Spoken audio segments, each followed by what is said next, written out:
ನಮಸ್ಕಾರ ವೀಕ್ಷಕರ SM9 TV Kannada ವಾಹಿನಿಗೆ ಸ್ವಾಗತ.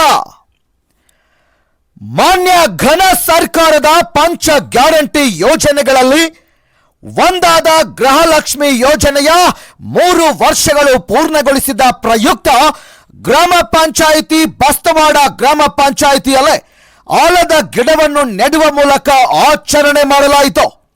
ಈ ಸಂದರ್ಭದಲ್ಲಿ ಗ್ಯಾರಂಟಿ ಯೋಜನೆಗಳ ತಾಲೂಕಾ ಸದಸ್ಯರಾದ ಶ್ರೀ ಶಾಂತಿನಾಥ್ ಮಗ್ದುಮ್ ಅವರು ಗಿಡಕ್ಕೆ ನೀರುಣಿಸಿ ಚಾಲನೆ ನೀಡಿದರು.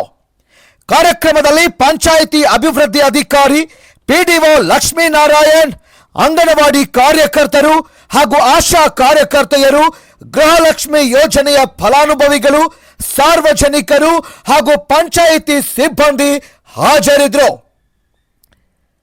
ಈ ಯೋಜನೆಯ ನಿಜವಾದ ಶಕ್ತಿಯಾಗಿರುವ ಗೃಹಲಕ್ಷ್ಮಿ ಯೋಜನೆಯ ಫಲಾನುಭವಿಗಳು, ನಮ್ಮೂರಿನ ಪ್ರಜ್ಞಾವಂತ ಸಾರ್ವಜನಿಕರು ಹಾಗೂ ದಿನದ 24 ಗಂಟೆಯೂ ಶ್ರಮಿಸುವ ಪಂಚಾಯಿತಿ ಸಿಬ್ಬಂದಿ ವರ್ಗದವರು ಈ ಕಾರ್ಯಕ್ರಮದಲ್ಲಿ ಹಾಜರಿದ್ದರು.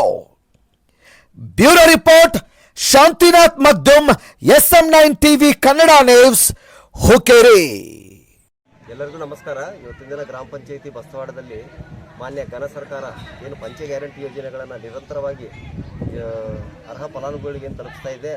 ಇದರ ನಿಟ್ಟಿನಲ್ಲಿ ಗೃಹಲಕ್ಷ್ಮಿ ಯೋಜನೆ, ಇದರಲ್ಲಿ ತಿಂಗಳಿಗೆ 2,000 ರೂಪಾಯಿ ಒಂದು ಗೃಹಿಣಿಗೆ ಏನು ಆರ್ಥಿಕ ಸಹಾಯವನ್ನು ಕೊಡ್ತಾ ಇದೆ. ಇದರ ಯಶಸ್ವಿಯಾಗಿ 3 ವರ್ಷ ಸತತವಾಗಿ ಕೊಟ್ಟಿದೆ. ಇದರ ಒಂದು ನೆನಪಿನಾಗಿ ಇವತ್ತಿನ ದಿನ ನಾವು ಗ್ರಾಮ ಪಂಚಾಯಿತಿ ಎಲ್ಲಿ ಒಂದು ಆಲದ ಮರವನ್ನು ನೆಟ್ಟು ಅದರ ನೆನಪನ್ನು ಮತ್ತು ಜನಕ್ಕೆ ಅದರ ಸ್ಫೂರ್ತಿಯನ್ನು ತುಂಬಲು ಇವತ್ತಿನ ದಿನ ಒಂದು ಗಿಡವನ್ನು ನಮ್ಮ ಗ್ಯಾರಂಟಿಗಳ ಸದಸ್ಯರಾದಂಥ ಮಾನ್ಯ ಮಗ್ದುಮ್ ಸರ್ ಅವರು, ಶಾಂತಿನಾಥ್ ಮಗ್ದುಮ್ ಸರ್ ಅವರು ಹಾಗೂ ಎಲ್ಲ ಆಶಾ ಅಂಗನವಾಡಿ ಕಾರ್ಯಕರ್ತರು, ಗ್ರಾಮಸ್ಥರು, ಗ್ರಾಮೀಣ ಪ್ರದೇಶದ ಮಹಿಳೆಯರು, ಗ್ರಾಮ ಪಂಚಾಯತ್ ಸಿಬ್ಬಂದಿ ವರ್ಗದವರು ಎಲ್ಲ ಸೇರಿ ಕಾರ್ಯಕ್ರಮವನ್ನು ಯಶಸ್ವಿಯಾಗಿ ಮಾಡಿದ್ದಾರೆ. ಇದರ ಒಂದು ಕಾರ್ಯಕ್ರಮ ನಡೆಸಿಕೊಟ್ಟಿದ್ದಕ್ಕೆ ಎಲ್ಲರಿಗೂ ಧನ್ಯವಾದಗಳು ಹೇಳ್ತೇನೆ. ನಮಸ್ಕಾರ.